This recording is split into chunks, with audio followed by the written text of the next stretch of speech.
Hello friends, नमस्कार. नूतन रेसिपीजमध्ये तुमच्या सर्वांचं खूप खूप मनापासून स्वागत आहे. तर फ्रेंड्स, आज मी परत कुळीथ घेऊन आलेली आहे. आज आपण छान अशी कुळथाचं सूप करायचं आहे. आणि त्याआधी मी हे कुळथाची उसळ दाखवली होती आणि नंतर कुळथाची आमटी पण दाखवली होती. तुम्ही नक्की तिथे चेक करा आणि मी त्या दोघांची लिंक डिस्क्रिप्शन बॉक्समध्ये देऊन ठेवेन. तुम्ही नक्की चेक करा. तर मी काय केलं आहे, हे कुळीथ घेतले. ह्याला कुळीथ म्हणतात, हॉर्स ग्राम म्हणतात, काही ठिकाणी हुलगा पण म्हणतात. तर मी काय केलं आहे, कुळीथ घेतले आहे आणि 6 ते 7 तास भिजत ठेवले आहे. सगळं पाणी मी काढून टाकले आहे. हे बघा, छान असे कुळीथ भिजलेले आहेत. हे बघा. आणि ह्याच्या सूप ना थंडीमध्ये खूपच हेल्दी आहे, पौष्टिक आहे. वजन कमी करायला पण खूपच पौष्टिक आहे. ज्यांना डायबिटीस आहे त्यांच्यासाठी पण हे कुळीथ खूप हेल्दी आहे. तर तुम्ही ही रेसिपी नक्की ट्राय करा. तर आता आपण काय करायचं आहे, तुम्हाला जेवढं सूप करायचं असं म्हणजे 1 माणसासाठी 2 माणसासाठी, तर त्याप्रमाणे तुम्ही हे कुळीथ घेऊ शकता. आता मी मिक्सी जार घेतलेला आहे. मिक्सी जारमध्ये आपण हे कुळीथ ॲड करायचे आहे. थोडंसं पाणी आपण टाकूया आणि छान अशी पेस्ट करून घ्यायची आहे. तर हे बघा फ्रेंड्स, मी असं बारीक वाटून घेतलेलं आहे. हे बघा फ्रेंड्स, हे असे कुळीथ असतात. तर आता मी वाटून घेतलेलं आहे. हे साईडला ठेवते आणि आता आपण गॅसकडे जाऊया. आता कुळथाचा सूप करण्यासाठी मी हे कढई घेतली आहे. कढईमधून आपण थोडंसं तूप घ्यायचं आहे. थोडंसं जिरं ॲड करूया. जिरं फुटलं ना की आपण हे लसूण ॲड करते मी.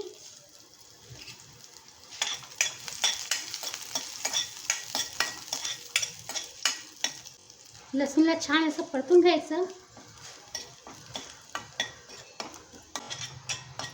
हे बघा, लसूण आपलं हलकंसं गुलाबी झालेलं आहे.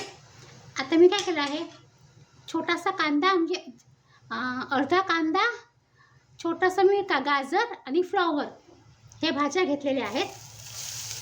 भाज्या तुम्ही तुमच्या आवडीप्रमाणे घेऊ शकता. मी कांदा, फ्लॉवर आणि गाजर घेतलेलं आहे. आणि हे थोडेसे आपण मटार ॲड करूया.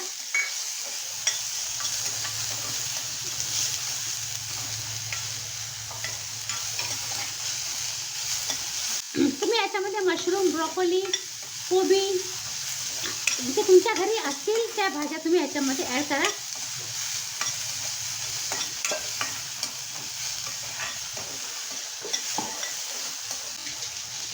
छान मी भाज्या परतून घेतलेल्या आहे. आता आपण ह्याच्यामध्ये पाणी ॲड करूया. म्हणजे भाज्या शिजण्यापुरतं आपल्याला पाणी ॲड केलेलं आहे.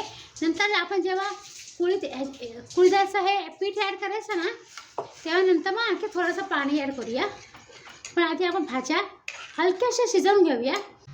आता छान अशी आपण उकळी देऊया. बघा, भाज्यांना उकळी सुटली आहे. आता आपण जी कुळथाची पेस्ट करून ठेवली आहे त्याच्यामध्ये थोडंसं पाणी ॲड करूया आणि ते आपण ह्याच्यामध्ये ॲड करायचं आहे.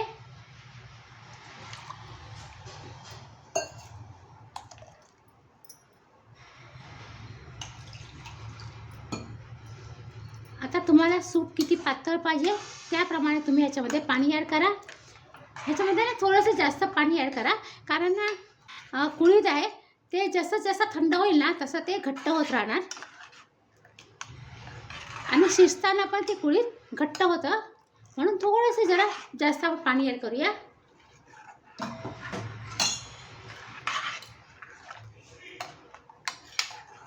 आता व्यवस्थित आपण ह्याला उकळी देऊया.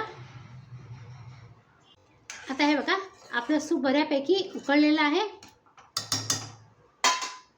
स्वादाप्रमाणे आपण मीठ ॲड करूया आणि सूपला छान असा टेस्ट देण्यासाठी आपण ऑरेगानो आणि चिली फ्लेक्स आहे ते मी ॲड करते आहे. तुमच्याकडे जर ऑरेगानो, चिली फ्लेक्स वगैरे नसेल ना, तर तुम्ही काय करा, हिरवी मिरची याच्यामध्ये ॲड करू शकता. आणि हे काळी मिरी पावडर. तुमच्याकडे जे मॅगीचे क्यूब्स असतात, सूपचे क्यूब्स 5 रुपयाला मिळतात, ते पण तुम्ही याच्यामध्ये ॲड करू शकता. म्हणजे कसं लहान मुलं पण खातात आवडीने. असंच जर सूप त्यांना दिलं ना लहान मुलांना तर ते खायला कंटाळा करतात.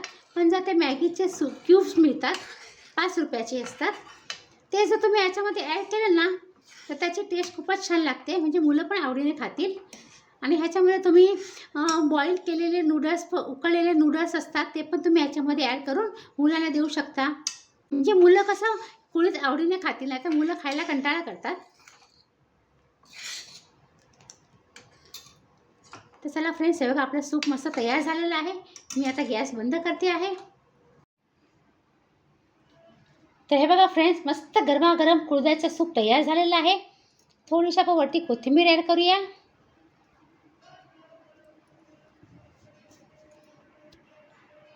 आणि या थंडीमध्ये मस्त गरमागरम हेल्दी असं कुळथाचं सूप, तुम्ही सूपचा आनंद घ्या.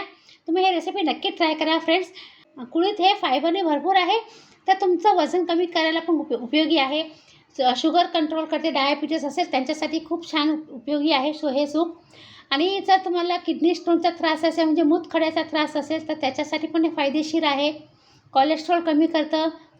आणि कुळथाला फॅट बर्नर म्हणतात. तर चरबी पण तुम्हाला उशिरापर्यंत भूक पण लागत नाही, त्यामुळे वजन पण कमी होतं. तर तुम्ही ही बहुगुणी सूपची रेसिपी नक्की ट्राय करा, कुळथाच्या सूपची. मुलांसाठी करायचं असेल, मुलांसाठी द्यायचं असेल ना, तर ह्याच्यामध्ये उकळलेले नूडल्स पण ॲड करू शकता, किंवा जे चायनीज शेव मिळतात ती पण तुम्ही ॲड करून देऊ शकता.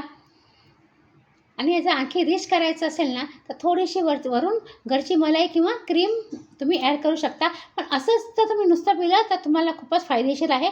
तर तुम्ही रेसिपी नक्की ट्राय करा आणि कमेंट करा की रेसिपी तुम्हाला कशी वाटली. जर तुम्हाला ही रेसिपी आवडली ना फ्रेंड्स, तर तुम्ही प्लीज नुसतंच रेसिपीजला लाईक करा, शेअर करू शकता तुमच्या फ्रेंड सर्कलमध्ये, तुमच्या रिलेटिव्समध्ये. आणि प्लीज सबस्क्राईब करा. सबस्क्राईब करताना बेल आयकन नक्की प्रेस करा. त्याच्याने काय होईल, मी जी पण काही छान छान सुंदर हेल्दी रेसिपी अपलोड करेन ना आपल्या चॅनलवरती, त्याचं नोटिफिकेशन तुम्हाला लवकरात लवकर मिळेल आणि हे फ्री आहे. तर चला फ्रेंड्स, आता आपण पुन्हा भेटूया अशा छान छान सुंदर हेल्दी रेसिपीसह. तोपर्यंत बाय बाय. आणि हा व्हिडिओ पूर्ण पाहिल्याबद्दल तुमचा खूप खूप धन्यवाद.